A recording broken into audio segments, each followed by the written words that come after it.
لا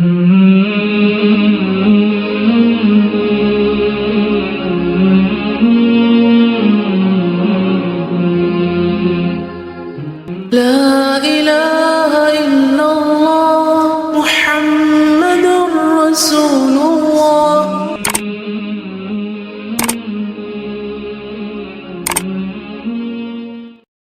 اما بعد فاعوذ باللہ من الشیطان الرجیم. بسم اللہ الرحمن الرحیم. رب اشرح لی صدری ویسر لی امری واحلل عقدۃ من لسانی یفقہوا قولی. اذا سألک عبادی عنی فانی قریب اجیب دعوۃ الداعی اذا دعان فلیستجیبوا لی ولیؤمنوا بی لعلہم یرشدون. اور جب میرے بندے آپ سے میرے بارے میں سوال کریں تو کہہ دیجئے بے شک میں قریب ہوں، میں پکارنے والے کی پکار کا جواب دیتا ہوں. جب وہ مجھے پکارے تو ان کو چاہیے کہ وہ بھی میرا حکم مانیں اور مجھ پر ایمان رکھیں تاکہ وہ ہدایت پا جائیں. شروع کرتی ہوں اللہ کے نام سے جو بے انتہا مہربان نہایت رحم فرمانے والا ہے. اقترب للناس حسابهم وهم فی غفلۃ معرضون. لوگوں کے حساب کا وقت قریب آ پہنچا ہے جبکہ وہ ابھی تک غفلت میں منہ موڑے ہوئے ہیں. اشارہ ہے قرب قیامت کی طرف اور اس بات کی طرف کہ انسان کی موت قریب ہی ہے، یعنی جس سے انسان کو یہ پتہ چل جائے گا کہ اب عمل کی مہلت ختم ہے اور اب حساب کا وقت ہے. جو شخص دنیا سے فوت ہو کر جاتا ہے اس کا قبر میں بھی ایک مختصر سا حساب ہوتا ہے. اس سے سوال کیے جاتے ہیں من ربو کا، ما دینو کا، من نبیو کا. اور جب انسان قیامت کے دن اٹھے گا تو اس سے باقاعدہ حساب لیا جائے گا. وہ حساب کس بارے میں ہوگا کہ اس نے زندگی کن کاموں میں گزاری، جوانی کہاں گزاری، اس نے مال کہاں سے کمایا اور کہاں خرچ کیا، اور جو علم حاصل کیا اس پر عمل کتنا کیا. تو اس لیے ہم میں سے ہر ایک کو اپنے آخری وقت کی اور اپنے حساب کتاب کی فکر ہونی چاہیے. تو ہر انسان کی موت اس کی قیامت ہی ہوتی ہے. نبی صلی اللہ علیہ وسلم نے فرمایا نہ میں دنیا سے ہوں نہ دنیا مجھ سے ہے. یہ تو وقتی طور پر جیسے ایک ٹرانزٹ میں آئے ہیں، رکے ہیں اور پھر آگے جانا ہے. بے شک مجھے اور قیامت کو اس طرح بھیجا گیا ہے کہ ہم ایک دوسرے سے آگے بڑھنے کی کوشش میں ہیں. رسول اللہ صلی اللہ علیہ وسلم کے ساتھی سہل بن سعد سے روایت ہے، وہ کہتے ہیں کہ رسول اللہ صلی اللہ علیہ وسلم نے مجھ سے فرمایا مجھے اور قیامت کو اس انگلی اور اس انگلی کی طرح بھیجا گیا ہے. یعنی آپ نے شہادت کی انگلی اور اس کے ساتھ والی انگلیاں دونوں کو اکٹھا کر دیا. یعنی آپ کے بعد اب اور کوئی نبی نہیں آئے گا بلکہ اب ہم قیامت کی طرف ہی جا رہے. اور ایک حقیقت ہے کہ دنیا کی ایگزسٹنس میں جتنا وقت گزر چکا ہے اس کے مقابلے میں اب آئندہ بہت تھوڑا باقی رہ گیا ہے اور قیامت قریب ہی ہے. ابی ابن کعب سے مروی ہے، وہ فرماتے ہیں جب رات کا تہائی حصہ گزر جاتا تو رسول اللہ صلی اللہ علیہ وسلم اٹھ کھڑے ہوتے اور فرماتے اے لوگو اللہ کو یاد کرو، اللہ کو یاد کرو. آ گئی کانپنے والی، اس کے بعد زلزلے کا ایک اور جھٹکا آ پڑے گا، آ گئی موت اپنی سختیوں کے ساتھ. تو یہاں پر ہم دیکھتے ہیں کہ نبی صلی اللہ علیہ وسلم لوگوں کو جو رات کا آخری حصہ بہت میٹھی نیند آنے کا وقت ہوتا ہے نا، تو اس وقت خبردار کر رہے ہیں کہ آ گئی کانپنے والی، یعنی قیامت زلزلے کے ساتھ آئے گی، اور آ گئی موت اپنی سختیوں کے ساتھ. یعنی بڑی قیامت تو بعد میں آئے گی لیکن چھوٹی قیامت جو موت ہے وہ بھی بہت قریب ہے اور موت کی اپنی سختیاں ہیں. نبی صلی اللہ علیہ وسلم نے یہ بھی فرمایا کہ جنت تم سے تمہارے جوتے کے تسمے سے بھی زیادہ قریب ہے اور اسی طرح آگ بھی. تو انسان جنت کے لیے کوشاں رہے. ما یأتیہم من ذکر من ربہم محدث الا استمعوہ وہم یلعبون. جب بھی ان کے پاس ان کے رب کی طرف سے کوئی نئی نصیحت آتی ہے، یعنی نئی آیات اترتی ہیں، تو وہ اسے سن لیتے ہیں مگر کھیل میں پڑے رہتے ہیں. یعنی اس میں کوئی غور و فکر نہیں کرتے اور اس کے مطابق عمل نہیں کرتے، آخرت کی کوئی تیاری نہیں کرتے، کوئی نصیحت حاصل نہیں کرتے. لاہیۃ قلوبہم واسروا النجوى الذین ظلموا. ان کے دل تو اور باتوں میں منہمک ہیں، یعنی آخرت کی فکر کرنے کی بجائے یہ دنیا کے بارے میں فکر مند ہیں. اور یہ ظالم خفیہ مشورے کرتے ہیں کہ کیا یہ تمہارے جیسا بشر ہی نہیں، یعنی یہ بھی تو ایک انسان ہی ہے، پھر تم دیکھتے بھالتے اس کے جادو میں کیوں پھنستے ہو؟ یعنی نبی صلی اللہ علیہ وسلم کے بارے میں شکوک و شبہات لوگوں کے دلوں میں ڈالتے تھے اور نان سیریس رویہ اختیار کرتے تھے، اور آپس میں ایک دوسرے سے مشورے کر کے وہ پروپیگنڈا پھر عام کرتے۔ رسول نے کہا کہ آسمان اور زمین میں جو بھی بات ہو رہی ہو میرا رب اسے خوب جانتا ہے، کیونکہ وہ سب کچھ سننے اور جاننے والا ہے۔ یعنی اس قسم کی کانسپریسیز اور اس قسم کی وسپرنگ اور ایسی باتیں آپ تک بھی پہنچتی، لیکن تسلی کس بات سے ہوتی کہ میرا رب سن رہا ہے ان باتوں کو، وہ جانتا ہے، وہ خود ان سے نبٹ لے گا۔ تو بہت دفعہ ایسا ہوتا ہے کہ دین کی طرف بلانے والا جب لوگوں کو اللہ کی طرف بلاتا ہے، آخرت کی یاد دلاتا ہے، تو لوگ یہ دیکھنے کی بجائے کہ یہ کہہ کیا رہا ہے، وہ یہ دیکھنے لگتے ہیں یہ خود کون ہے، یہ کیا کرتا ہے۔ اور کوئی بھی انسان انسانوں کے معیار پہ پورا نہیں اتر سکتا۔ آپ جو چاہیں کر لیں، تھوڑی سی تعریف کریں گے اور بہت ساری تنقید کریں گے۔ آپ نیکی کے راستے پر ہوں، آپ غلط کام کر رہے ہوں، آپ اچھا کر رہے ہوں، برا کر رہے ہوں، لوگ اس پہ تبصرہ کرنے سے باز نہیں رہتے۔ تو اسی طرح پیغمبر علیہ السلام کے اوپر بھی وہ طرح طرح کے الزامات لگاتے تھے، ہر روز ایک نیا الزام لے کر آتے، تو اس پر آپ کا طرز عمل کیا ہوتا کہ میرے رب کو سب پتا ہے، میں کون ہوں، میری حقیقت کیا ہے، میں جو پیش کر رہا ہوں وہ کیا چیز ہے، اور جو اس کا نتیجہ ہے وہ کیا ہے، اور ان سب باتوں کو رب جانتا ہے، اس لیے فکر کی بات نہیں۔ بلکہ وہ تو یہ کہتے ہیں کہ یہ قرآن کی آیات پراگندہ خواب ہیں، یہ رات کو کوئی خواب دیکھتے ہیں اور صبح اٹھ کے ہمیں سنانے لگتے ہیں آیتوں کی شکل میں، نعوذ باللہ۔ بلکہ یہ اس کی اپنی خود ساختہ چیز ہے، اس کو اللہ کا کلام نہیں مانتے، نبی صلی اللہ علیہ وسلم کی گھڑی ہوئی بات سمجھتے، بلکہ یہ شاعر ہے، ورنہ اسے ہمارے پاس کوئی ایسا معجزہ لانا چاہیے جیسا کہ پہلے رسول معجزات دے کر بھیجے گئے تھے۔ حالانکہ جس بستی کو بھی ہم نے ان سے پہلے ہلاک کیا وہ ایمان نہیں لائی تھی، تو گویا اب یہ ایمان لائیں گے، یعنی پہلوں کو بھی معجزے دکھائے گئے نہیں مانے تو یہ بھی ماننے والے نہیں۔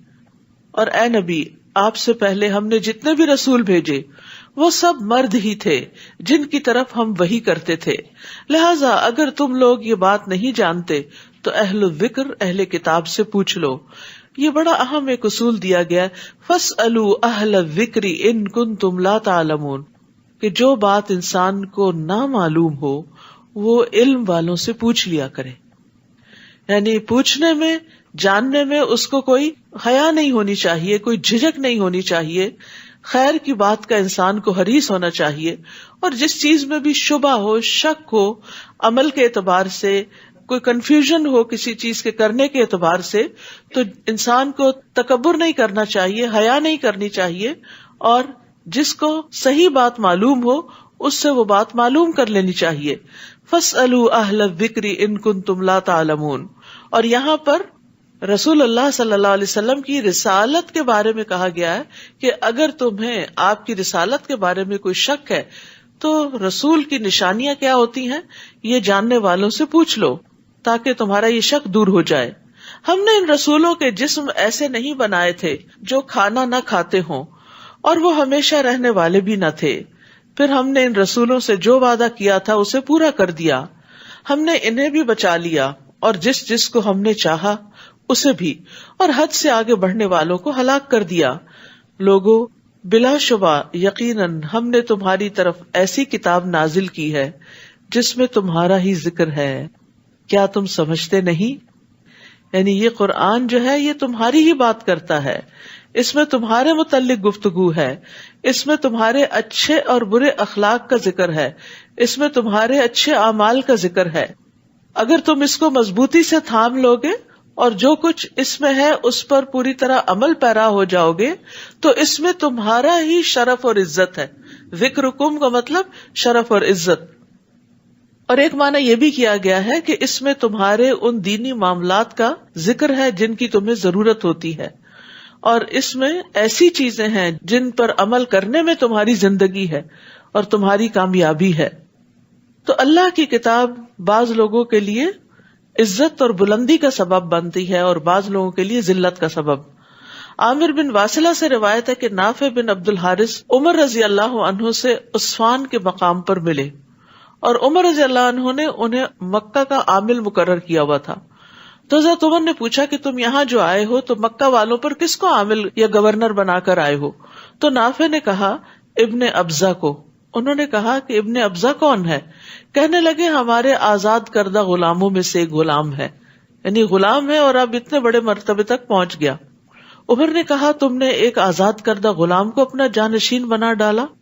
انہوں نے کہا وہ اللہ عز و جل کی کتاب کو پڑھنے والا اور فرائض کا عالم ہے. عمر رضی اللہ عنہ نے کہا واقعی تمہارے نبی نے سچ فرمایا، بے شک اللہ اسی کتاب کے ذریعے بہت سے لوگوں کو اونچا کرتا ہے اور بہتوں کو اس کے ذریعے نیچے گراتا ہے. یعنی اگر کوئی خالص نیت کے ساتھ اس کتاب کو پڑھتا ہے تو اللہ تعالیٰ اس کتاب کی وجہ سے لوگوں کے دلوں میں اس کی محبت ڈال دیتا ہے، اس کو بلند مقام عطا کرتا ہے اور اس کی دنیا بھی آسان ہو جاتی ہے اور آخرت بھی. اور جب کوئی شخص اس کو دنیاوی مقاصد کے لیے پڑھتا ہے یا پھر خراب نیت کے ساتھ پڑھتا ہے تو اپنی دنیا اور آخرت دونوں کا نقصان کرتا ہے. وَكَمْ قَصَمْنَا مِنْ قَرْيَةٍ كَانَتْ ظَالِمَةً وَأَنشَأْنَا بَعْدَهَا قَوْمًا آخَرِينَ. کتنی ہی ایسی بستیاں ہیں جن کے رہنے والے ظالم تھے تو انہیں ہم نے پیس کے رکھ دیا اور ان کے بعد دوسرے لوگ پیدا کر دیے. اب پچھلی بستیوں کے انجام سے خبردار کیا جا رہا ہے. یاد رکھیے کہ یہ سورت الانبیاء ہے اور اس میں انبیاء کا ذکر کثرت کے ساتھ ہے، یعنی سورت کے اندر جو کانٹینٹ ہے وہ انبیاء سے متعلق ہے. اور یہاں بھی جو بات کی جا رہی ہے جن بستیوں کی طرف بھیجے گئے تھے انبیاء، ان کے ساتھ کیا بیتی اس کا ذکر کیا جا رہا ہے. فلما احسوا بأسنا اذا هم منها يركضون. پھر جب ان کو ہمارا عذاب محسوس ہوا تو لگے وہاں سے بھاگنے. ہم نے کہا بھاگو نہیں بلکہ اپنے مکانوں اور اس عیش و عشرت کے سامان کی طرف لوٹ آؤ جس سے تم مزے اڑا رہے تھے، شاید کہ تم سے حقیقت حال کے متعلق سوال کیا جائے. قالوا یا ویلنا انا کنا ظالمین. وہ کہنے لگے ہائے افسوس ہم ہی خطا کار تھے کہ دنیا کے پیچھے بھاگتے رہے. وہ یہی پکارتے رہے یہاں تک کہ ہم نے انہیں کٹی ہوئی کھیتی کی طرح بنا دیا اور وہ بجھ کر وہیں ڈھیر ہو گئے. جیسے کوڑے کا ڈھیر ہوتا ہے ایسے ہی مرنے کے بعد ان کے جسموں کا ڈھیر تھا اور ان کے اندر کوئی رمق باقی نہیں رہی، کوئی شان و شوکت اور کوئی دنیا کی لذت جسے وہ حاصل کرتے تھے وہ باقی نہ رہی ان کے لیے. سب کچھ ختم ہو کے رہ گیا. اور یہ لفظ جو ہے نا بہت میننگ فل ہے، جعلناہم حصیدا خامدین. ہم نے ان کو بجھے ہوئے ڈھیر کی طرح کر دیا، یعنی جیسے آگ جلانے کے بعد راکھ کا ایک ڈھیر ہو جاتا ہے، بس اس طرح وہ ڈھیر بن کے رہ گئے جس کے اندر کوئی زندگی کی حرارت اور کوئی رمق نہ تھی. اور ہم نے آسمان، زمین اور جو کچھ ان کے درمیان ہے انہیں محض کھیل کے طور پر پیدا نہیں کیا کہ انسان ان چیزوں کو دیکھ کر انجوائے کرے، ان کو کام میں لائے اور پھر رب کو راضی نہ کرے. اگر ہمارا مقصود کھیل ہی ہوتا تو اپنے ہاں ہی ایسا کر سکتے تھے، بلکہ ہم باطل پر حق کی ضرب لگاتے ہیں تو حق باطل کا بھیجا نکال دیتا ہے اور باطل شکست کھا کر بھاگ اٹھتا ہے. اور تمہارے لیے ہلاکت ہے ان باتوں کی وجہ سے جو تم بیان کرتے ہو. آسمانوں اور زمین میں جو کچھ ہے سب اسی کا ہے، اور جو مخلوق یعنی فرشتے اس کے حضور میں ہیں یعنی آسمانوں میں ہیں وہ اس کی بندگی سے اکڑتے نہیں، تکبر نہیں کرتے اور نہ ہی وہ اکتاتے ہیں، یعنی عبادت کر کر کے تھکتے نہیں. آج کل تھوڑی سی ایکسٹرا عبادت ہو رہی ہے تو ہم سب اپنا اپنا جائزہ لے سکتے ہیں کہ ذرا سی اگر رکعت لمبی ہونے لگے، ذرا سا قیام کا وقت لمبا ہونے لگے، ذرا سا قرآن کا وقت زیادہ ہونے لگے، اپنا جو ذاتی مطالعہ بھی کرتے ہیں تو ہم یون کرنے لگتے ہیں، تھک جاتے ہیں، ہلنے جلنے شروع ہو جاتے ہیں. لیکن فرشتے ایسے نہیں کرتے، وہ مستقل طور پر عبادت کرتے ہیں، دم لیتے ہی نہیں. رسول اللہ صلی اللہ علیہ وسلم نے صحابہ سے پوچھا کیا جو کچھ میں سن رہا ہوں تم سب بھی وہ سن رہے ہو؟ انہوں نے کہا ہم تو کوئی چیز نہیں سن رہے. آپ نے فرمایا بے شک میں تو آسمان کے چرچرانے کی آواز سن رہا ہوں. یہ اس طرح ہوتا ہے جیسے چارپائی پر اگر زیادہ لوگ بیٹھ جائیں نا تو اس کی چولہے ہلنے لگتی ہیں. تو آسمان کتنا بڑا ہے اور آسمان چرچرا رہا ہے بوجھ سے، اور اسے چرچرانے پر ملامت بھی نہیں کیا جا سکتا کیونکہ وہاں تو ایک بالشت کے برابر بھی جگہ ایسی نہیں جہاں کوئی فرشتہ سجدہ یا قیام نہ کر رہا ہو. سبحان اللہ. پھر اللہ کو ہماری عبادتوں کی کیا ضرورت ہے؟ اور وہ تو جب اللہ کی عبادت کرتے ہیں تو پوری طرح یکسو ہو کے کرتے ہیں. ہم بعض اوقات کھڑے تو اللہ کے حضور ہوتے ہیں اور سوچ دنیا کے بارے میں رہے ہوتے ہیں. ہماری کیا عبادت ہے؟ پھر بھی اللہ تعالیٰ نے فرشتوں سے انسان کو سجدہ کروایا کہ یہ اپنے شوق سے عبادت کرے گا. تو اللہ تعالیٰ ہمیں عبادت کی توفیق دے اور اس کی محبت عطا کرے، اور ہم اس کو اتنا معمولی نہ سمجھیں کہ ٹھیک ہے جو بھی ہو گیا سو ہو گیا، جیسی بھی ہو گئی، جتنی بھی ہو گئی خیر ہے. نہیں، اس میں ایک دوسرے سے آگے بڑھنے کی کوشش کریں. یسبحون اللیل والنہار لا یفترون، وہ دن رات اس کی تسبیح کرتے ہیں اور کبھی دم لیتے ہی نہیں، رکتے ہی نہیں، کنٹینیوس نان سٹاپ تسبیح. ہم زیادہ سے زیادہ کتنی دیر ذکر کر لیتے ہیں؟ ہم ذکر شروع کرتے ہیں، ادھر بچے نے کچھ کیا، اس کو سمجھانے میں لگے، اس کے بعد خود بھی اپنا ذکر بھول گئے. کتنی دفعہ ایسا ہوتا ہے نا کہ ہم کوئی چیز شروع کرتے ہیں اور پھر اس کو آدھے میں ہی چھوڑ دیتے ہیں، پوری ہی نہیں کرتے، یا تھوڑی دیر کے بعد تھک جاتے ہیں یا اور چیزوں میں لگ جاتے ہیں جو ہماری زیادہ دل پسند ہے. اور اب تو ماشاءاللہ جب سے یہ اسمارٹ فونز آئے ہیں اس کے بعد ذکر کی جو مقدار ہے لازماً کم ہوئی ہے، کیونکہ ہم ہر تھوڑی دیر بعد جا کے پھر اس کو کھول کے بیٹھ جاتے ہیں، کوئی میسج تو نہیں. اور وہ جو ذکر کا سلسلہ ہوتا ہے وہ لازماً منقطع ہوتا ہے. تو اس لیے جب تک آپ اپنا ٹارگٹ پورا نہ کر لیں، ہر دن کا ایک ٹارگٹ سیٹ کریں کہ میں یہ اور یہ تسبیح کروں گی، درود شریف کی تسبیح کروں گی، استغفار کی کروں گی، آیت کریمہ کی کروں گی، یا حی یا قیوم برحمتک استغیث کی کروں گی، لا الہ الا اللہ وحدہ لا شریک لہ کی کروں گی. اور اس کے علاوہ بھی یا ذا الجلال والاکرام، سبحان اللہ والحمد للہ ولا الہ الا اللہ واللہ اکبر. تو دن کے ٹارگٹ سیٹ کیا کریں اور اس کے اوقات بھی اگر مقرر کر لیں تو پھر اس وقت انسان آٹومیٹیکلی ان اذکار کی طرف آ جاتا ہے. مثلا کھانا پکاتے ہوئے میں کنٹینیوسلی یہ ذکر کروں، کوئی ایک مقرر کر لیں. کلیننگ کے وقت یہ کروں گی، فلاں وقت یہ کروں گی، بستر پر جا کر سونے سے پہلے یہ کروں گی. تو اس سے کیا ہوگا کہ انشاءاللہ آپ کسی نہ کسی مقدار میں ضرور ذکر کر پائیں گے. لیکن اگر آپ نے ٹارگٹ نہیں سیٹ کیا نا، کوئی گول نہیں اپنا مقرر کیا، تو پھر کیا ہوگا؟ پھر یہی لڑکھڑاتے رہ گئے، کبھی کیا کبھی نہ کیا، کبھی تھوڑا کیا کبھی زیادہ کیا. اور پھر جب یہ پورے کر لیں اپنے ٹارگٹس، یعنی جیسے ڈرائیونگ کرتے ہوئے ایک ٹارگٹ آپ نے رکھا ہوا تو وہ پورے کر لیں، تو پھر اس کے بعد اپنے فونز اٹھائیں. ہر وقت کوئی ایمرجنسی نہیں ہوتی کہ ہمیں ہر وقت میسج چیک کرنا ہے. اب تو ادب آداب بھی بھول گئے ہیں. کسی کی مجلس میں بیٹھے ہوئے ہوں، بچوں کے ساتھ بیٹھے ہوئے ہوں، شوہر کے ساتھ بیٹھے ہوئے ہوں، دھیان ادھر ہی ہے. مطلب حیرت کی بات ہے کہ جو سامنے والا ہے اس کی کوئی امپورٹنس نہیں، صرف وہی بہت امپورٹنٹ ہے جو نظروں سے غائب ہے، اور وہ جب نظروں میں آئیں گے تو وہ بھی بھول جائیں گے. تو اس لیے فون کے بھی اوقات مقرر کریں. اگر نماز کے اوقات مقرر ہے نا تو اس کے بھی اوقات مقرر کر لیں، اور ذکر کے بھی اوقات مقرر کریں تاکہ آپ اس زندگی سے کچھ فائدہ اٹھا لیں. کل حسرتیں نہ ہو کہ ہم نے اتنا وقت اس پہ لگا دیا.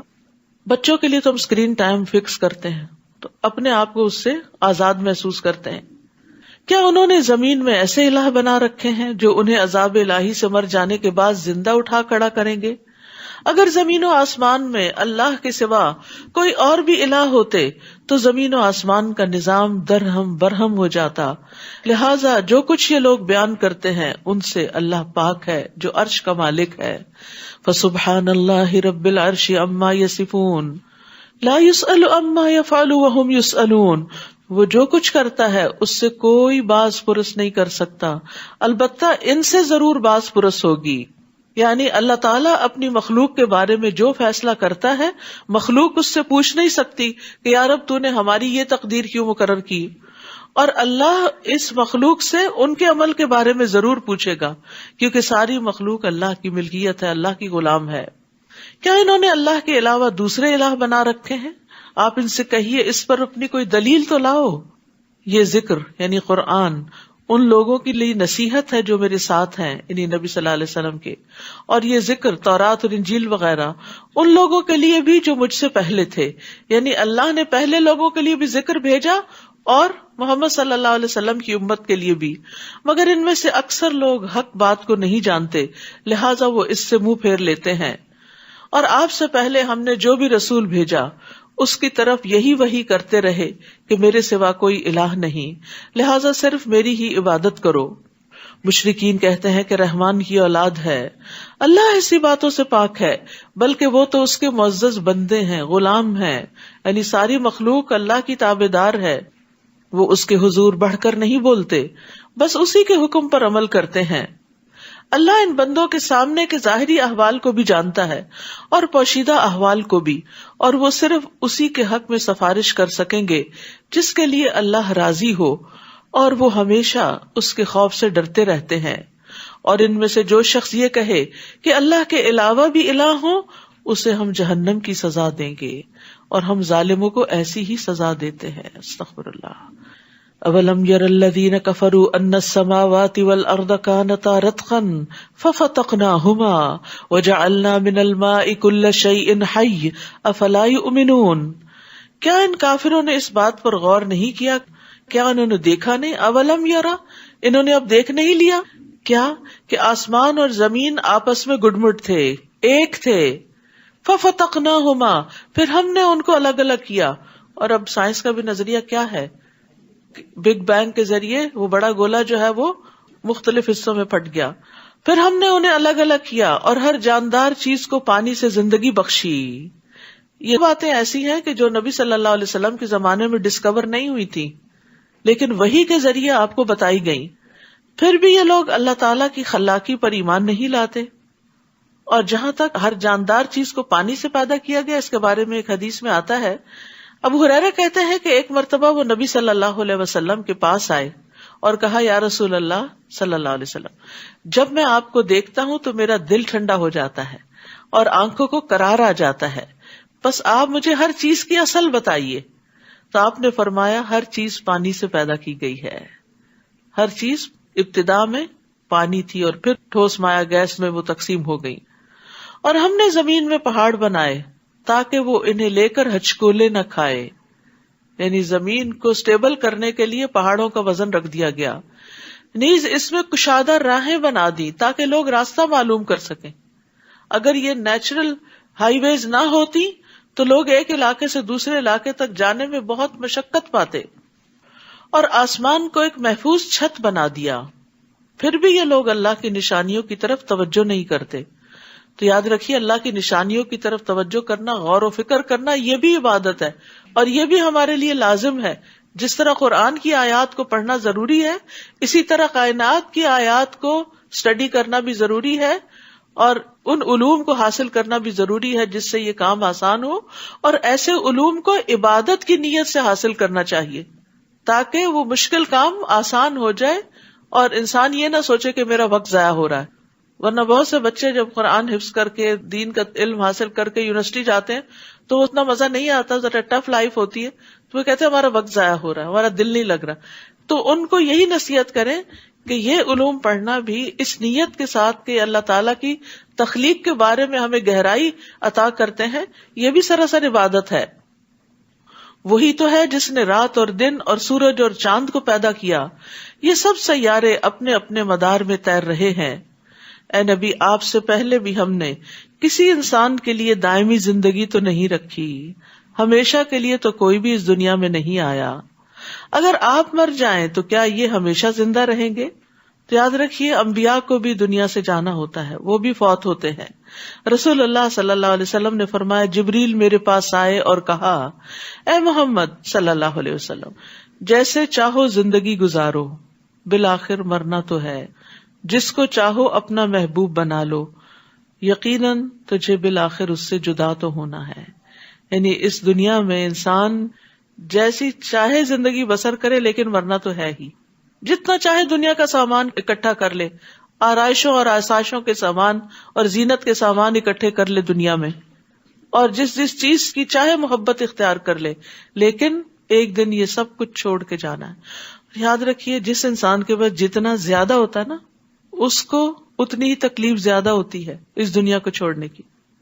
اسی لیے آپ نے اپنے خاندان میں اور دیگر لوگوں سے، بزرگ خواتین کے قصے سن رکھے ہوں گے کہ جب میری ساس فوت ہوئی تو ان کے پاس بس 2 جوڑے کپڑے تھے اور ایک چھوٹا سا باکس تھا، اور بس یہ چند گنے چنے آئٹمس تھے ان کے پاس. تو خوش قسمت ہوتے ہیں ایسے لوگ جو اپنی ذمہ داریاں ادا کر کے، جو اللہ نے ان کو زندگی میں دیا، اپنے ہاتھوں سے تقسیم کر کے، صدقہ خیرات کر کے، اور مختصر سی زندگی رکھتے ہیں اینڈ میں. یعنی اس کا نہیں مطلب جوانی میں بہت کچھ اکٹھا کرنا چاہیے، ضرورت کا ہی ہو تو انسان کا وقت بچتا ہے. جب ضرورت سے زیادہ کوئی بھی چیز ہو جاتی ہے تو وہ انسان کے اوپر بوجھ ہو جاتی ہے. جیسے ضرورت کی انرجی تو ہمیں چاہیے، لیکن وہ ضرورت کی انرجی اگر فیٹ میں کنورٹ ہو کر انسان کا وزن بڑھا رہی ہے تو چلنا پھرنا ہی دوبر ہو جاتا ہے. تو اسی طرح زیادہ مال و متاع جو ہے وہ انسان کے لیے وبال جان بن جاتا ہے، اور جتنا کم ہوتا ہے، جتنا مختصر ہوتا ہے، اس کا حساب بھی آسان، اور اس کے ساتھ دنیا سے انسان آسانی سے رخصت ہوتا ہے کہ اس کو ریگریٹس نہیں ہوتی اور اس کو ان چیزوں کی یادیں نہیں ستاتی، ہاں یہ چیز بھی ہے اور وہ چیز بھی ہے. اور اسی طرح یہ ہے کہ انسان انسانوں سے، چاہے اپنی اولاد ہو، والدین ہو، ان سے ایک فطری محبت کرتا ہے، لیکن وہ فطری محبت بھی حد سے آگے نہیں بڑھنی چاہیے، کیونکہ یہ انسان کی خود اپنے لیے نقصان دہ ہو جاتی ہے. جو انسان اللہ کو سب سے بڑا محبوب بناتا ہے، والذین آمنوا اشد حبا للہ، پھر وہ اس محبت کی تکلیف سے باہر نکل آتا ہے. وہ اولاد سے محبت رکھتا ہے، ان کی خیرخواہی کرتا ہے، ان کے ساتھ ایک جذباتی لگاؤ رکھتا ہے، لیکن اتنا نہیں کہ جو ان کی جدائی انسان کو انتہائی غمگین کر دے. تو دنیا سے جاتے ہوئے مرتے وقت دل ہلکا ہونا چاہیے. دنیا چھوڑنے کا بہت بڑا صدمہ نہیں ہونا چاہیے. یہ حسرتیں نہیں ہونی چاہیے کہ اف میری فلاں چیز کا کیا بنے گا اور فلاں بچے کا کیا ہوگا. اللہ ہے نا، ان سب چیزوں کو اللہ کے سپرد کر دینا چاہیے. اس کا یہ مطلب نہیں ہے سارے خیالات آپ کو مرتے وقت اچانک ہی کہیں سے الہام ہو جائیں گے. یہ ابھی سے آپ کو عملی طور پہ کرنا ہوگا، یہ چیزیں اپنی سوچ کا حصہ بنانی ہوگی. اور کس طرح انسان پریکٹیکلی ان چیزوں سے پھر تھوڑا ڈسٹینس ہوتا ہے، جب انسان اپنی عبادت پہ فوکس کرتا ہے اور اس وقت ان چیزوں سے ڈیٹیچ ہوتا ہے. جب انسان انسانوں کی بھلائی کے لیے کام کرتا ہے تو اس وقت ان چیزوں سے کچھ ڈیٹیچ ہوتا ہے. لیکن اگر انسان اللہ کے دین کے لیے وقت نہیں نکالتا، عبادت کے لیے وقت نہیں نکالتا، اور صرف انہی چیزوں میں کھویا رہتا ہے، تو پھر یہ چیزیں وبال جان بن جاتی، یہ انسان کے لیے بہت بڑا صدمہ بن جاتی. جیسے پہلے میں نے عرض کیا تھا کہ موت کے وقت انسان کے دل کی جو کیفیت ہوگی وہ موت کے بعد بھی پھر برقرار رہے گی. تو اس لیے بڑا ضروری ہے کہ نفس مطمئنہ حاصل ہو. اور نفس مطمئنہ زیادہ مال و دولت اور اولاد سے حاصل نہیں ہوتا، وہ نیک کام کر کے ہوتا ہے، اور خصوصاً مال اور اولاد کو بھی نیکی کے رستے پر لگانے سے حاصل ہوتا ہے. تو اس چیز کے لیے انسان کو محنت اور کوشش کرنی چاہیے تاکہ دنیا سے واپسی آسان ہو جائے. کل نفس ذائقۃ الموت ونبلوکم بالشر والخیر فتنہ والینا ترجعون. ہر جاندار کو موت کا مزہ چکھنا ہے، اور ہم تو تمہیں اچھے اور برے حالات دونوں طرح سے آزماتے ہیں، اور بالآخر تمہیں ہماری طرف لوٹنا ہے. یعنی انسان کے اوپر فقر اور دولت، صحت اور بیماری، اور اسی طرح دنیا کی دیگر چیزوں کا اپ اینڈ ڈاؤن ہونا، یہ دراصل کیا ہے؟ ایک آزمائش ہے. کیا آزمائش ہے؟ کہ تکلیف پر انسان صبر کرتا ہے یا نہیں، اور خیر و بھلائی ملنے پر شکر ادا کرتا ہے یا نہیں. تو ابن زید کہتے ہیں کہ ہم ان کی آزمائش ایسی چیزوں کے ساتھ بھی کرتے ہیں جنہیں وہ پسند کرتے ہیں، اور ایسی چیزوں کے ساتھ بھی کرتے ہیں جنہیں وہ پسند نہیں کرتے، تاکہ ہم دیکھیں کہ جو کام انہیں پسند ہے ان میں وہ شکر کتنا ادا کرتے ہیں، ان میں وہ اللہ سے کتنے راضی ہیں، وہ اللہ کے لیے وقت کتنا نکالتے ہیں. جیسے پیچھے مال اور اولاد وغیرہ کی بات ہو رہی تھی، تو اگر ان سے محبت ہے تو پھر ان کو پا کر شکر کتنا ادا کرتے ہیں. اور شکر صرف زبان سے نہیں ہوتا، دل سے بھی ہوتا ہے اور عمل سے ہوتا ہے. اور عملی شکر کیا ہے؟ کہ اس مال اور اولاد سے اپنی آخرت یا ان کی آخرت، یعنی اولاد کی آخرت بنانے کی کتنی فکر کرتے ہیں، اور جو کام انہیں ناپسند ہیں ان پہ وہ صبر کیسے کرتے ہیں. یہ ہے انسان کا امتحان. اور جب کافر آپ کو دیکھتے ہیں تو بس مذاق ہی اڑاتے ہیں، کہتے ہیں کیا یہی وہ شخص ہے جو تمہارے معبودوں کا ذکر کیا کرتا ہے، جبکہ وہ خود رحمان کے ذکر کے منکر ہیں. کیونکہ نبی صلی اللہ علیہ وسلم نے تمام معبودوں، بتوں کی عبادت کی نفی کی تھی. تو یہ بات مشرکین مکہ پہ بڑی بھاری تھی کہ جن کو ہم اپنی جان سے عزیز رکھتے ہیں، آپ نے ان کو کوئی مقام ہی نہیں دیا. تو اس پر فرمایا کہ اصل مقام کس کا تھا، اصل قدر کس کی جانی چاہیے تھی؟ اللہ رب العزت کی. انہوں نے اللہ کی قدر گھٹا دی، اس کی انہیں فکر نہیں، اور جو معبودوں کی نفی کی گئی ہے تو اس پر یہ بہت پریشان ہے. خلق الانسان من عجل سأریکم آیاتی فلا تستعجلون.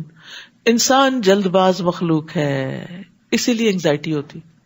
یہ جو انگزائٹی ہوتی ہے نا، اس کی وجہ یہ ہوتی کہ یہ کام جلدی سے ہو جائے، یہ کیوں نہیں ہو رہا، یہ کب ہوگا، پھر جب ہوگا تو کیا ہوگا، وہ جب وقت آئے گا تو پھر کیا ہوگا. یعنی حال میں تو ہم رہتے ہی نہیں نا، ہم فیوچر میں رہتے ہیں.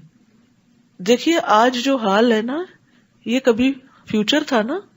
اس دن کے لیے ہم پریشان تھے کہ پتہ نہیں کیا ہوگا، دورہ قرآن ہوگا تو 2 گھنٹے کیسے زمین پہ بیٹھوں گے، تو ہو ہی گیا نا. تو جب بھی ایسی انگزائٹی ہو نا، معاملات اللہ کے سپرد کر دیا کرے. 2 کام کیا کرے، ایک یہ اللہ اس کام میں میرے لیے آسانی کر دے، میری فکر دور کر دے، اور میرا یہ کام تیرے سپرد ہے، تو نے کرنا ہے. تو انسان کا بوجھ ہٹ جائے گا، اس کی انگزائٹی دور ہو جائے گی. آسان دوا ہے یہ. صرف اپنے ذہن کو بدلے، اپنی سوچ کو بدلے. ہے بچوں کا کیا ہوگا، ان کی شادی کا کیا ہوگا، پتہ نہیں کس سے شادی ہوگی، پتہ نہیں بچے ہوں گے کہ نہیں ہوں گے، پتہ نہیں. بس ابھی یہ سب کچھ ایگزسٹ ہی نہیں کرتا. تو یہ جو خوف اور مستقبل کی پریشانی ہے نا، اس پر انگزائٹی کا ہونا، یہ انسان کے عجلت پسند ہونے کی وجہ ہے. اللہ تعالیٰ فرماتے سأریکم آیاتی، میں ضرور تمہیں اپنی نشانیاں دکھلاؤں گا. فلا تستعجلون، جلدی کا مطالبہ نہ کرو کہ نشانیاں کیوں نہیں آ جاتی. اب یہ دونوں طرح سے، یعنی مسلمان بھی کیا چاہتے تھے کہ جلدی سے کوئی معجزہ نظر آئے کہ ہماری بات سچی ثابت ہو جائے، اور جو دوسرے تھے وہ بھی یہ کہ نشانی کیوں نہیں آتی کہ پتہ چلے، یعنی وہ بھی عذاب جلدی مانگتے تھے. اس آیت سے یہ بات بھی پتہ چلتی ہے کہ انسان اگرچہ جلد باز مخلوق ہے. خلق الانسان عجولا، عجول تو ہے، عجول کا مطلب بہت جلد بازی کرنے والا، ہر چیز میں جلدی چاہتا ہے. لیکن اس کے باوجود اس جلد بازی کو کنٹرول کرنا ممکن ہے. جیسے پہلے میں نے طریقے بتائے، کنٹرول کرنا ممکن ہے، کیونکہ آگے فرمایا فلا تستعجلون، جلدی نہ کرو. اس کا مطلب نہیں بھی ہوتی. اور عملی طور پہ آپ دیکھتے ہیں کہ بعض لوگ بڑے سے بڑے معاملے میں بھی بڑے ریلیکس ہوتے ہیں، اور جب ان سے کہا جائے گا یہ کب ہوگا تو کہتے ہیں ہو جائے گا، فکر کی کیا بات ہے. تو ایسے لوگ کتنا کمفرٹ کا باعث ہوتے ہیں کہ جو آپ کی جلد بازی میں آپ کو تسلی دیتے ہو. وقتی طور پہ تو یہ لگتا ہے کہ جیسے یہ دشمن ہے ہمارے اور ہمارا غم نہیں سمجھ رہے، لیکن حقیقت میں وہ ہمیں کمفرٹ کر رہے ہوتے. تو بات یہ ہے کہ اللہ تعالیٰ نے انسان کو کسی ایسے کام کا مکلف ہی نہیں قرار دیا جو وہ کر نہیں سکتا، تو پھر جلد بازی بھی نہیں ہونی چاہیے. اصل میں انسان کی فطرت میں خواہشات کی محبت ہے، اور انسان کیا چاہتا ہے کہ اس کی خواہشات جلد پوری ہو جائیں. لیکن دوسری طرف انسان کو تحمل مزاجی بھی عطا کی گئی ہے، جس طرح کہ وفد عبد القیس میں جو ان کے لیڈر تھے منذر الاشج، تو جب ان کا ڈیلیگیشن مدینہ آیا تو وہ کہتے ہیں کہ ہم جب مدینہ پہنچے تو اپنے اونٹوں سے جلدی جلدی اترے اور نبی صلی اللہ علیہ وسلم کے ہاتھوں اور پیروں کو چومنے لگے، اور جو ان کے لیڈر تھے وہ انتظار میں رہے، یہاں تک کہ وہ اپنے سامان کے پاس آئے، اپنے 2 کپڑے نکال کے پہنے، صاف ستھرے ہوئے، تیار ہوئے، پھر نبی صلی اللہ علیہ وسلم کے پاس حاضر ہوئے. آپ نے ان سے فرمایا بے شک تم میں 2 خصلتیں ایسی ہیں جو اللہ کو محبوب ہیں، ایک بردباری اور دوسرے وقار اور متانت. کیونکہ بعض اوقات جلد بازی میں ہم وقار بھی ہاتھ سے گنوا دیتے ہیں، یعنی اپنی عزت کا بھی کوئی خیال نہیں رکھتے. انہوں نے کہا اللہ کے رسول صلی اللہ علیہ وسلم کیا یہ دونوں خصلتیں جو مجھ میں ہیں میں نے ان کو اختیار کیا یا اللہ نے مجھ میں پیدائشی رکھی؟ تو فرمایا بل اللہ جبلک علیہما، بلکہ اللہ نے تمہاری جبلت میں یہ رکھ دی ہیں. اس پر انہوں نے کہا الحمدللہ الذی جبلنی علی خصلتین یحبہم اللہ ورسولہ، اللہ کا شکر جس نے مجھے ایسی 2 خصلتوں کے ساتھ پیدا کیا جن دونوں کو اللہ اور اس کے رسول پسند فرماتے ہیں. اب اس میں آپ دیکھیے کہ آپ نے ان لوگوں کی نسبت ان کی تعریف کی جو آرام سے آئے. بعض اوقات ہم سمجھتے ہیں کہ ہم پہلے چھلانگ لگا کے پہنچیں گے تو شاید ہم دوسرے کی آنکھوں کا تارا بن جائیں گے، اور اس میں ہڑبونگ مچا دیتے ہیں، کیوں توڑ دیتے ہیں، دھکم پیل کرتے ہیں، جیسے حجر اسود کے پاس ہو رہی ہوتی ہے. لیکن کچھ لوگوں کو آپ دیکھیں بڑے صبر سے کھڑے ہوتے ہیں اور وہ جائزہ لے رہے ہوتے ہیں کہ کہاں سے تھوڑا سا موقع ملے گا تو پھر اندر کو جائیں گے، کسی کو بھی اذیت نہیں دیتے. آپ دیکھیں احرام کا تو مطلب ہی کیا کہ آپ فلی ان پیس ہے اور ہر چیز آپ کی آس پاس کی بھی پیس میں ہے. لیکن اسی احرام کی حالت میں جب آپ انسانوں کو ذلیل کرتے ہیں اور ان کو تکلیف دیتے ہیں تو پھر اس کا اصل مقصد ہی ختم ہو جاتا ہے. مجھے تو لگتا ہے کہ یہ حجر اسود کا بوسہ بھی ایک امتحان ہے، ایک آزمائش ہے ہمارے لیے کہ ایک طرف دل بہت چاہتا ہے اور دوسری طرف اس کے کرنے میں جو رکاوٹیں حائل ہوتی ہیں پھر وہ یا تو انسان کو لوٹا دیتی ہیں یا پھر صبر سے انتظار کرواتی ہیں. تو یاد رکھیے کہ انسان جلد باز ہے، کچھ کے اندر تحمل رکھ دیا گیا ہے، کچھ کو اڈاپٹ کرنا پڑتا ہے، اس کو اپنے اندر لانا پڑتا ہے.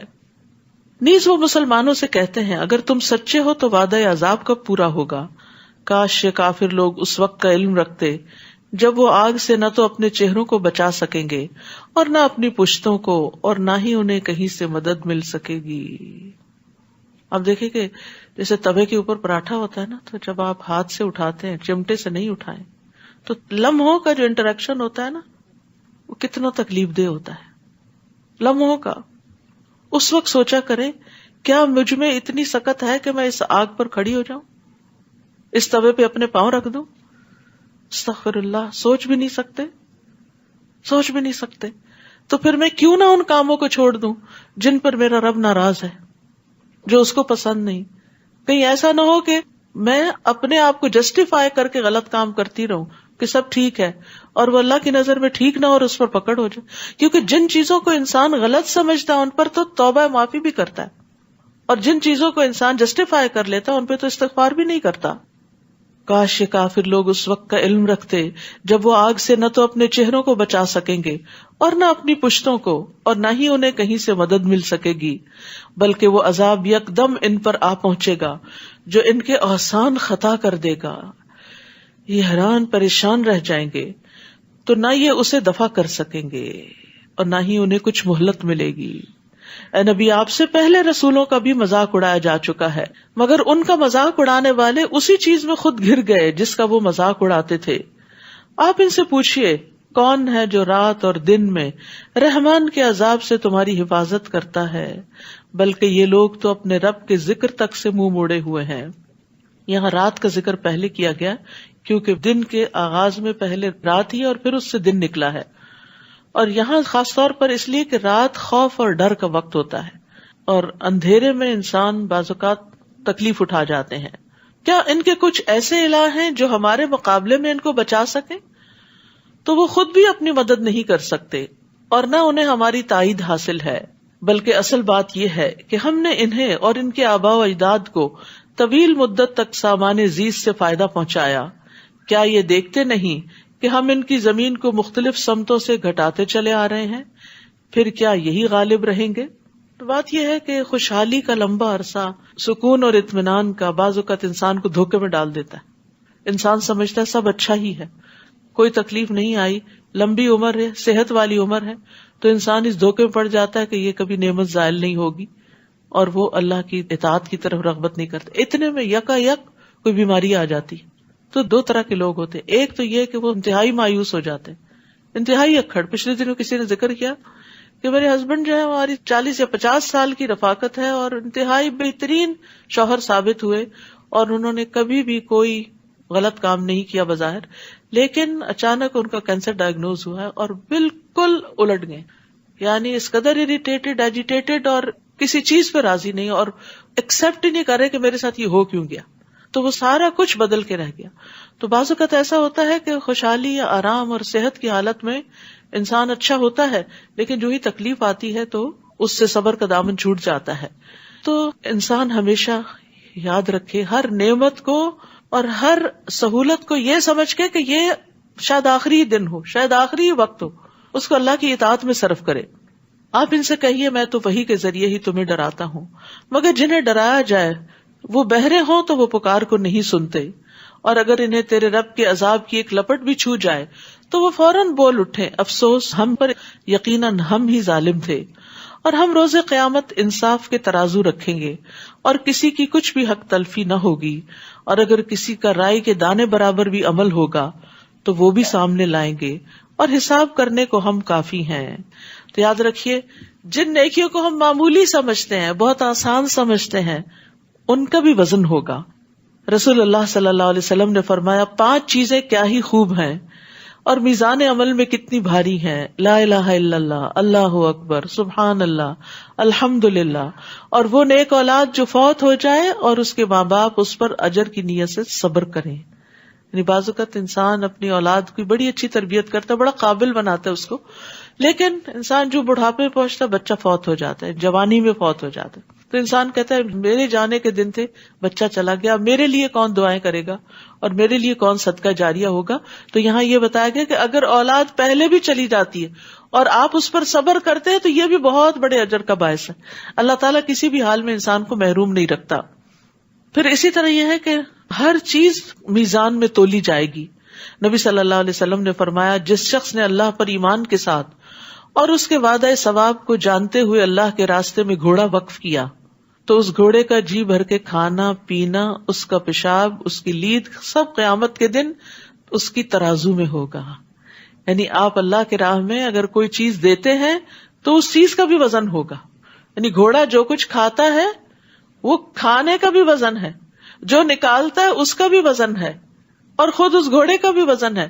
اور وہ جو کچھ کرے گا یعنی اللہ کے راستے میں جیسے جیسے اس کو استعمال کیا جائے گا وہ اس کے لیے اجر و ثواب ہی کا باعث ہوگا. اس لیے آپ دیکھیے کہ صدقہ جاریہ کے کاموں میں لگانا بہت بڑی نیکی کا کام ہے. یا تو گھوڑا تیار کرنے کی بات ہے نا، آپ کسی انسان کو تیار کرتے ہیں، آپ اس کو پڑھاتے ہیں، لکھاتے ہیں، یعنی فی سبیل اللہ اپنی اولاد کو لگاتے ہیں کہ ان سے کسی قسم کی دنیا کا فائدہ نہیں اٹھاتے بلکہ ان کو دین کے لیے وقف کرتے ہیں. تو جو آپ نے ان پہ مال لگایا، جو انہوں نے عمل کیے اور جو ان کے آگے صدقہ جاریہ بنا وہ سارا آپ کے میزان میں آئے گا. مثلا یہی ایک بلڈنگ ہے، ایک مثال کے طور پر جس میں آپ بیٹھے ہیں، یہ پنکھا جو چل رہے ہیں، یہ جو لائٹس استعمال ہو رہی ہیں، یہ جن لوگوں کا بھی اس میں حصہ جائے گا وہ ان کے لیے صدقہ جاریہ بنے گا. یہ ساری چیزیں بھی بیچ میں تولی جائیں گی، یعنی میزان میں اعمال بھی تولے جائیں گے اور اعمال جو ہیں وہ مختلف شکلوں کی صورت میں آئیں گے اور خود انسان بھی تولے جائیں گے. اور اسی لیے ایک حدیث میں آتا ہے کہ کافر جو دنیا میں بہت موٹا تازہ ہوگا، قیامت کے دن میزان میں مچھر کے پر برابر بھی اس کا وزن نہیں ہوگا. لیکن حضرت عبداللہ بن مسعود جن کی پنڈلیاں بہت پتلی تھی کہ تیز ہوا بھی چلتی تو ذرا ہلنے لگتے تھے تو لوگ ان کے اوپر حیران ہوتے تھے. تو آپ فرماتے ہیں یہ پنڈلیاں میزان میں احد پہاڑ سے بھی زیادہ وزنی ہیں. تو انسان جو کچھ بھی اللہ کے راستے میں وقف کرتا ہے، ایک ٹیبل ہی، ایک چیئر ہی، کوئی بھی چیز جو دیتا ہے، تو یہ سارا کچھ انسان کے لیے ایک جاری صدقہ بن جاتا ہے اور اس کے ساتھ اس کے میزان میں ان سے جتنی جتنی خیر نکلی وہ سب تولی جاتی ہیں. پھر اسی طرح شہادتین کا بھی وزن ہے، یعنی اشہد ان لا الہ الا اللہ اشہد ان محمد الرسول اللہ جب آپ کہتے ہیں تو یہ بھی میزان میں رکھے جائیں گے اور میزان کا پلڑا جھک جائے گا. ان کلمات کی بھی اتنی زیادہ قیمت ہے. پھر فرمایا وَلَقَدْ آتَيْنَا مُوسَى وَهَارُونَ الْفُرْقَانَ وَضِيَاءً وَذِكْرًا لِلْمُتَّقِينَ، اور بلا شبہ ہم نے موسیٰ اور ہارون کو جو کتاب دی تھی یعنی تورات، وہ حق و باطل میں فرق کرنے والی تھی اور ایسے پرہیزگاروں کے لیے روشنی اور نصیحت تھی جو اپنے رب سے بن دیکھے ڈرتے ہیں اور وہ روز قیامت سے ڈرتے رہتے ہیں. اور یہ قرآن بھی ایسی ہی بابرکت نصیحت ہے. وَهَذَا ذِكْرٌ مُبَارَكٌ، یہ ذکر جو اس وقت آپ سن رہے ہیں یہ برکت والا ہے. برکت کا مطلب ہوتا ہے کسی چیز میں اضافہ ہونا اور اس کا قائم رہ جانا، یعنی نمو بھی اور ثبات بھی. تو قرآن کے ذریعے جو علم حاصل کرتے ہیں ہم، اس پر جب ہم عمل کرتے ہیں تو کیا ہوتا ہے، نیکیاں ملٹی پلائی ہوتی ہیں، زیادہ سے زیادہ بڑھتی چلی جاتی. جیسے ابھی میں نے صدقہ جاریہ کی بات کی، ایک ریمائنڈر ہو گیا نا، لیکن جب حدیث کے ساتھ ملا کے ہم نے بات سنی تو ہمیں زیادہ سمجھ آئی کہ کیا کچھ نہیں تولا جائے گا اور کتنا بڑھ جائے گا وہ.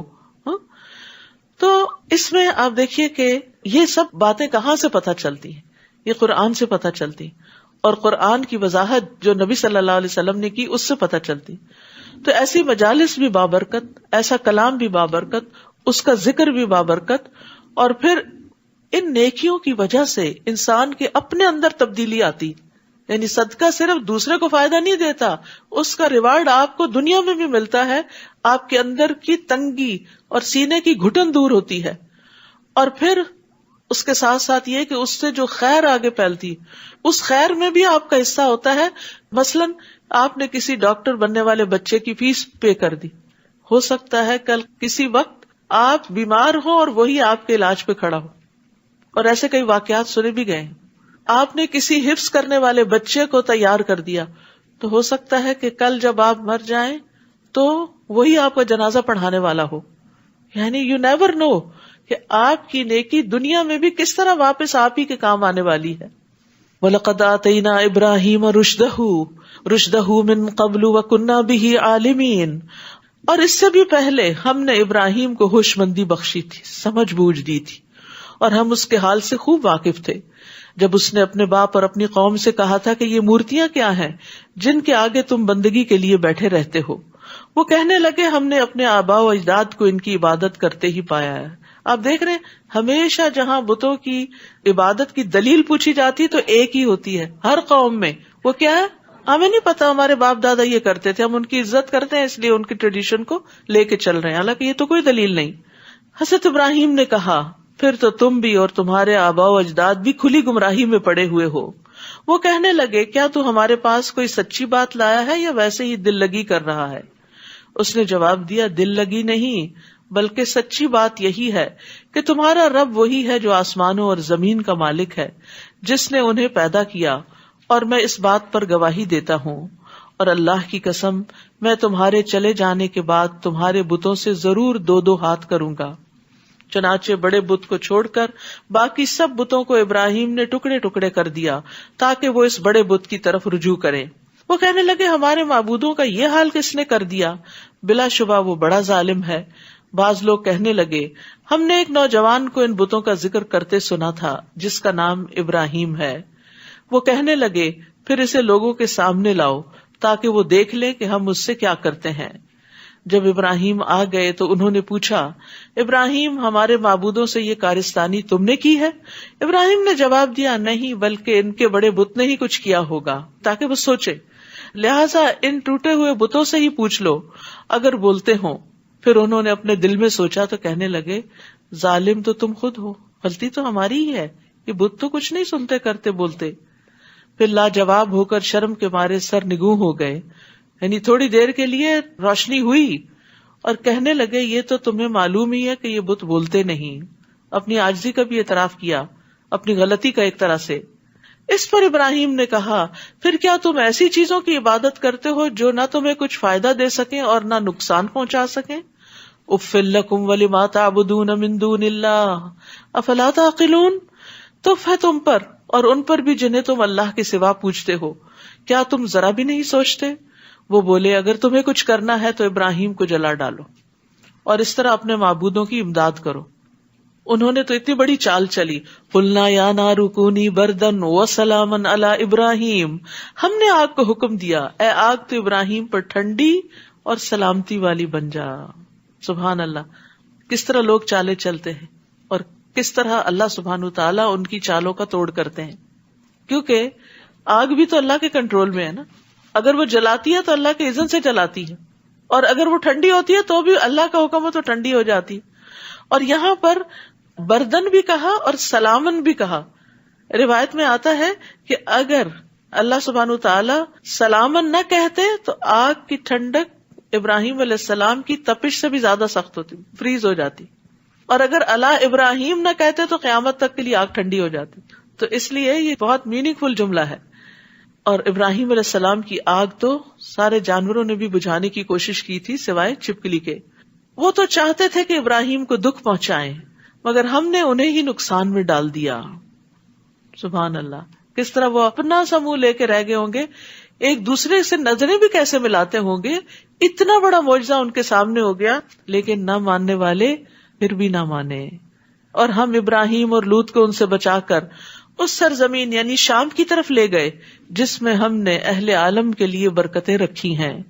پھر ہم نے ابراہیم کو اسحاق عطا کیا اور یعقوب اس پر مزید.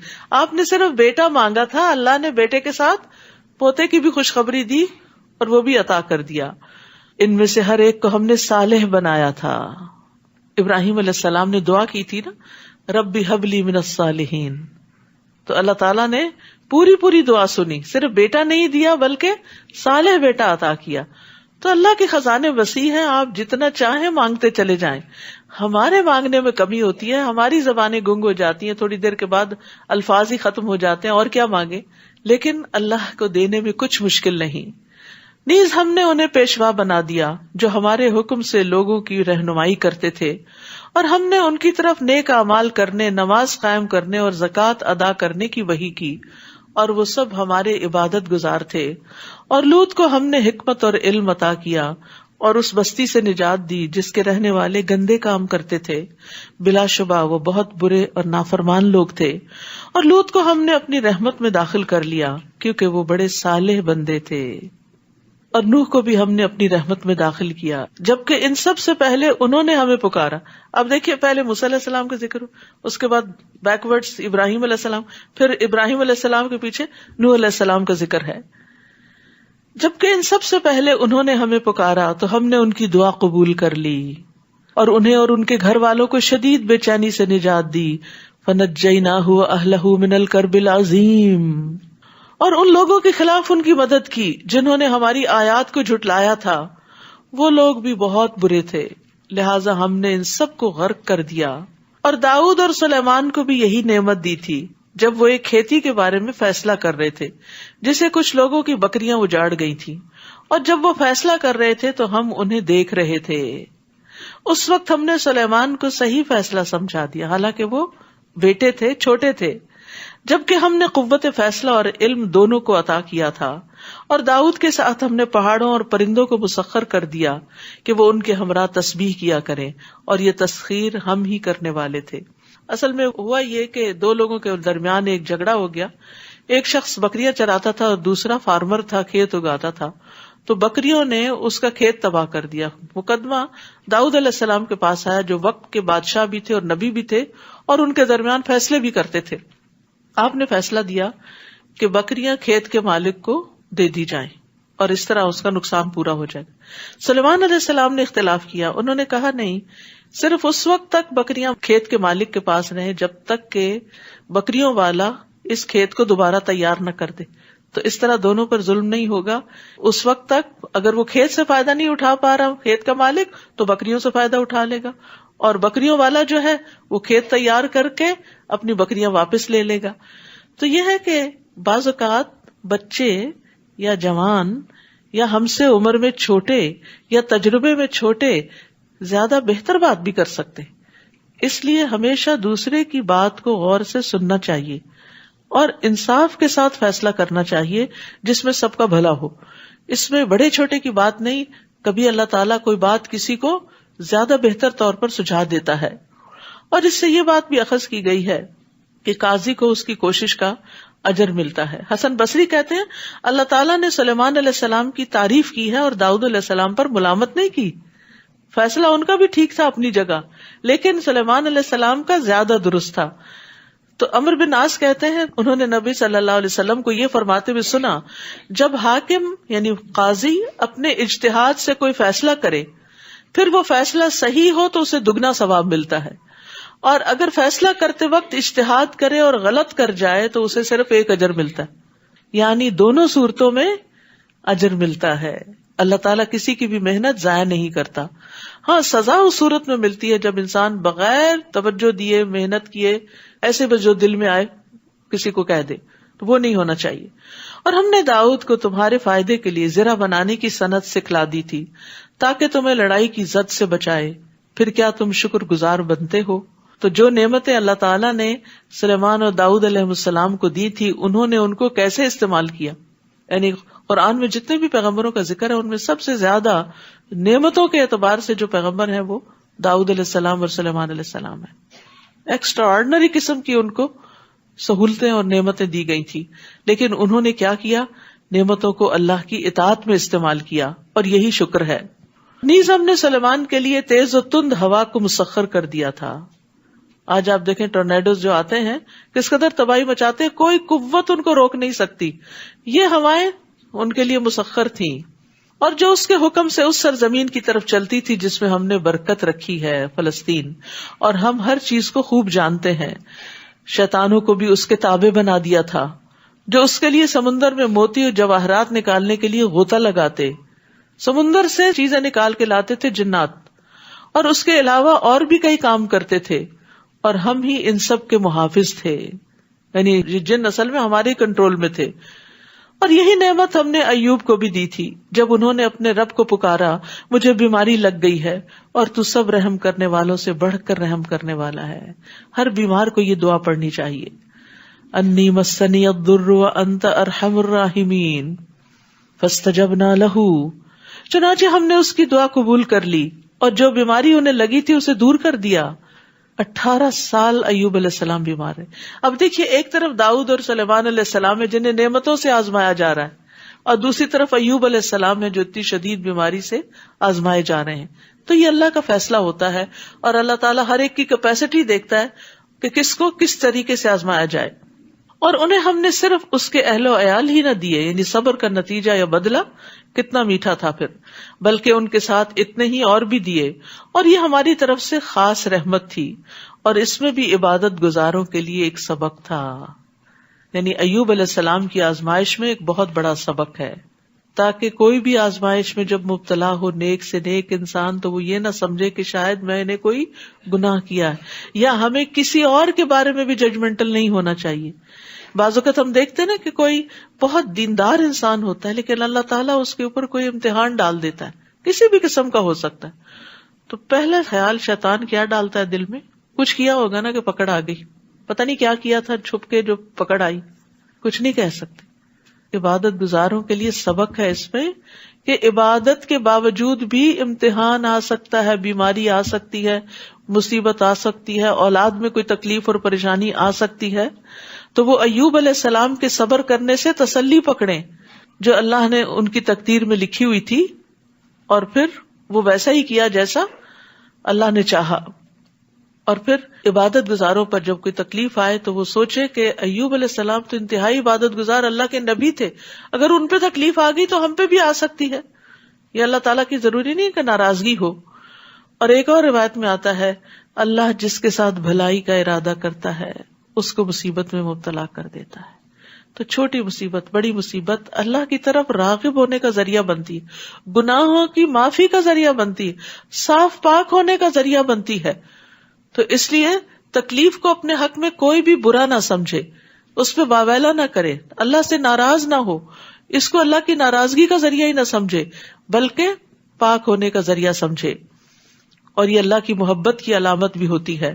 رسول اللہ صلی اللہ علیہ وسلم نے فرمایا، بے شک اللہ عز و جل جب کسی قوم سے محبت کرتا ہے تو انہیں آزمائش میں مبتلا کر دیتا ہے، پھر جو شخص صبر کرتا ہے اسے صبر ملتا ہے، اور جو جزا فضا کرتا ہے اس کے لیے جزا فضا ہے.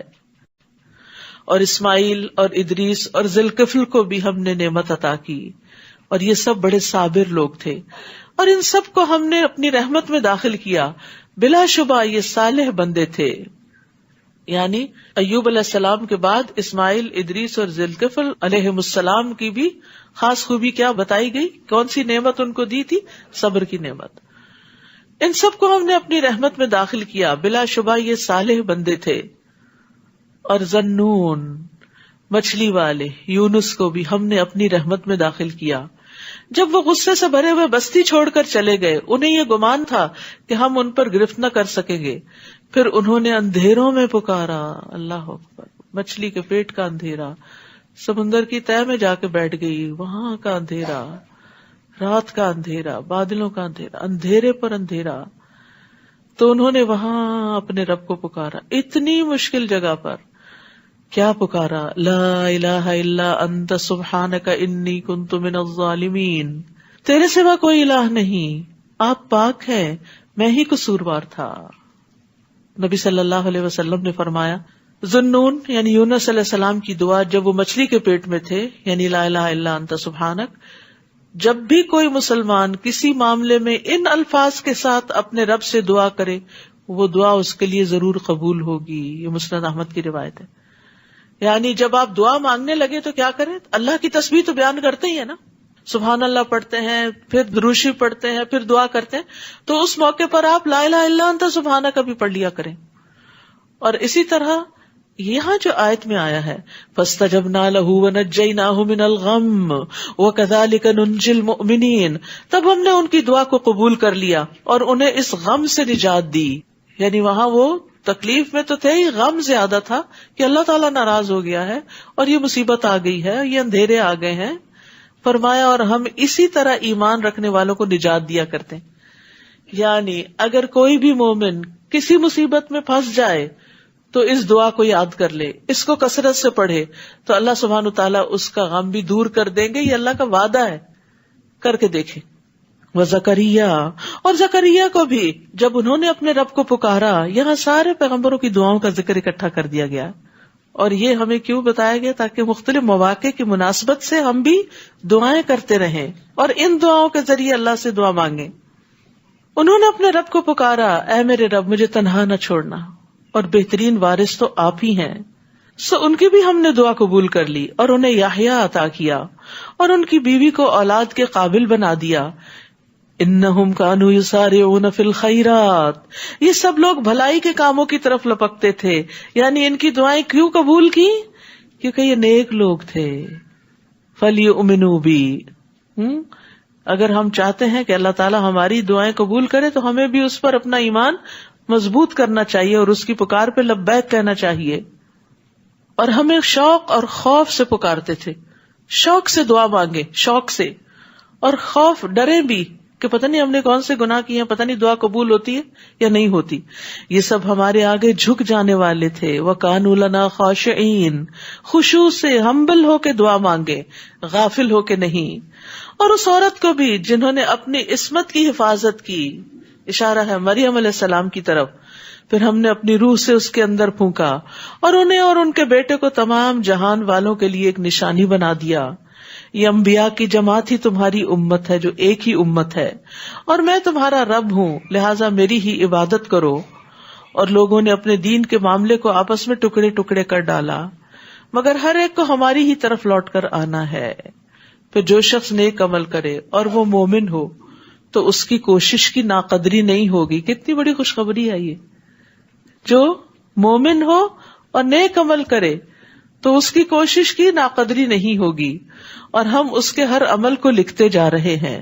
اور جس بستی کو ہم نے ہلاک کر دیا اس کے لیے ممکن نہیں کہ وہ ہمارے پاس لوٹ کر نہ آئے, یعنی انہیں آنا پڑے گا, یہاں تک کہ جب یاجوج و ماجوج کھول دیے جائیں گے. وہ جو سورۃ کہف میں ان کی دیوار کا پڑا تھا نا, تو وہ دیوار جب ہٹ جائے گی وہ اسے توڑ کے نکل آئیں گے. وَهُمْ مِنْ كُلِّ حَدَبٍ يَنْسِلُونَ, اور وہ ہر بلندی سے نیچے کو دوڑتے آئیں گے, یعنی اپنے مقرر وقت پر جہاں بھی وہ قید ہیں وہاں سے نکل کے باہر آ جائیں گے. اور اس طرح دوڑتے ہوئے نکلیں گے جیسے کوئی اوپر سے نیچے آتے ہوئے دوڑ لگا رہا ہوتا ہے. اور حدیث میں آتا ہے مسند احمد کی کہ وہ روئے زمین پر چھا جائیں گے, ہر طرف پھیل جائیں گے, اور مسلمان اپنے اپنے شہروں اور قلعوں میں سمٹ جائیں گے. یاجوج ماجوج لوگوں کے مویشیوں کو پکڑ لیں گے, زمین کا سارا پانی پی جائیں گے, حتیٰ کہ ان میں سے کچھ لوگ ایک نہر سے گزریں گے تو اس کا سارا پانی پی کر خشک کر دیں گے. پھر ان کے بعد کچھ اور لوگ وہاں سے گزریں گے تو کہیں گے یہاں کبھی پانی کی نہر ہوتی تھی. پھر عیسیٰ علیہ السلام اور ان کے ساتھی گڑ گڑا کے دعا کریں گے تو یاجوج ماجوج پر ان کی گردنوں میں کیڑے کا عذاب نازل کر دیا جائے گا, تو وہ سب ایک انسان کے مرنے کی طرح سارے اکٹھے ہی مر جائیں گے. اور پھر زمین پہ انتہائی گندگی اور بدبو پھیل جائے گی. تو اللہ تعالیٰ لمبی لمبی گردنوں والے پرندے بھیجیں گے جو اٹھا کر انہیں جہاں چاہے گا اللہ پھینک دیں گے. پھر ایسی بارش بھیجے گا اللہ جس سے کوئی گھر اینٹوں کا یا اون کا اس کو کوئی اوٹ نہیں ہوگی, یعنی ہر جگہ بارش ہوگی, اور زمین کو دھو کر شیشے کی طرف صاف چھوڑ دے گی. تو یہ یاجوج ماجوج قیامت سے پہلے آئیں گے زمین پر. واقترب الوعد الحق, اور سچا وعدہ قیامت نزدیک آ جائے گا, یعنی یاجوج ماجوج کے بعد. تو اس وقت کافروں کی آنکھیں یکا یک پتھرا جائیں گی اور وہ کہیں گے افسوس, ہم تو اس سچے وعدے سے غفلت میں ہی پڑے رہے, بلکہ ہم خطا کار تھے. اللہ تعالیٰ فرمائے گا تم بھی اور جنہیں تم اللہ کے سوا پوچھتے رہے سب جہنم کا ایندھن ہے, وہیں تم کو جانا ہے. اگر یہ معبود واقعی الہ ہوتے تو کبھی جہنم میں نہ جاتے, ان سب کو ہمیشہ جہنم میں رہنا ہوگا. وہ وہاں اس طرح پھنکاریں گے کہ اس میں اور کوئی آواز نہ سن سکیں گے. ان کی اپنی چیخیں اتنی بلند ہوں گی کہ باقی چیخیں ان کو سنائی نہیں دیں گی. بلا شبہ جن لوگوں کے لیے ہماری طرف سے پہلے ہی بھلائی مقدر ہو چکی ہے وہ دوزخ سے دور رکھے جائیں گے, وہ اس کی آہٹ تک نہ سنیں گے, اور وہ اپنے دل پسند نعمتوں میں ہمیشہ رہیں گے. یہ انتہائی گھبراہٹ کا وقت انہیں غمگین نہ کرے گا، اور فرشتے آگے بڑھ کر ان سے ملیں گے اور کہیں گے یہی وہ دن ہے جس کا تم سے وعدہ کیا گیا تھا۔ اس دن ہم آسمان کو یوں لپیٹ دیں گے جیسے تحریروں کا طومار لپیٹ دیا جاتا۔ پہلے زمانے میں سکرولز کے اوپر لوگ لکھا کرتے تھے اور لکھ کر اس کو رول کر دیتے تھے۔ جس طرح ہم نے تمہاری تخلیق کی ابتدا کی تھی، یعنی جس طرح یہ اسپریڈ کیا تھا سکرول، قیامت کے وقت پھر واپس لپٹ آئے گا، اسی طرح اس کا اعادہ کریں گے۔ یہ ہمارے ذمے ایک وعدہ ہے اور ہم یہ کر کے رہیں گے۔ اور زبور میں ہم نے نصیحت کے بعد یہ لکھ دیا تھا کہ زمین کے وارث میرے نیک بندے ہوں گے۔ بلا شبہ اس ارشاد الہی میں عبادت گزاروں کے لیے بڑی خبر ہے کہ عبادت کے ساتھ انہیں زمین کی وراثت بھی ملے گی۔ وما ارسلناک الا رحمۃ للعالمین، اور ہم نے آپ کو تمام دنیا والوں کے لیے رحمت بنا کر بھیجا ہے، یعنی نبی صلی اللہ علیہ وسلم کو، کیونکہ جب تک آپ موجود تھے اس وقت تک اللہ نے فرمایا کہ وہ عذاب نہیں دے گا۔ آپ دشمنوں کے لیے بھی سراپا رحمت تھے۔ آپ سے کہا گیا اللہ کے رسول صلی اللہ علیہ وسلم مشرکین کے لیے بد دعا کیجیے، تو آپ نے فرمایا مجھے لعنت کرنے والا بنا کے نہیں بھیجا گیا، بلکہ مجھے تو رحمت بنا کر بھیجا گیا ہے۔ اور قیامت کے دن بھی آپ مومنوں کے لیے باعث رحمت ہوں گے کہ آپ کی سفارش سے کچھ لوگ جہنم میں جانے سے بچ جائیں گے، کچھ لوگ جہنم سے نکالے جائیں گے۔ آپ ان سے کہہ دیجئے میری طرف تو جو وحی کی جاتی ہے وہ یہ ہے کہ تمہارا الہ صرف ایک ہی الہ ہے، پھر کیا تم سر تسلیم خم کرتے ہو؟ پھر اگر وہ منہ موڑ لیں تو ان سے کہیے کہ میں نے تو تم سب کو علل اعلان خبردار کر دیا ہے، اور میں نہیں جانتا کہ جو وعدہ تم سے کیا جاتا ہے وہ نزدیک ہے یا دور۔ اللہ تعالیٰ وہ باتیں بھی جانتا ہے جو بآواز بلند کی جاتی ہیں اور وہ بھی جنہیں تم چھپا کر کرتے ہو، اور میں نہیں جانتا کہ شاید یہ عذاب میں تاخیر تمہارے لیے ایک فتنہ ہو اور تمہیں ایک معینہ مدت تک مزے اڑانے کا موقع دیا جا رہا ہو۔ قال رب احکم بالحق وربنا الرحمن المستعان علی ما تصفون۔ آخر کار پیغمبر نے کہا اے میرے رب حق کے ساتھ فیصلہ کر دے، اور لوگوں جو کچھ تم بیان کرتے ہو اس کے مقابلے میں ہمارا رب رحمان ہی ہے جس سے مدد طلب کی جا سکتی ہے۔ وآخر دعوانا ان الحمد للہ رب العالمین۔ سبحانک اللہم وبحمدک، اشہد ان لا الہ الا انت، استغفرک واتوب الیک۔ السلام علیکم ورحمۃ اللہ وبرکاتہ۔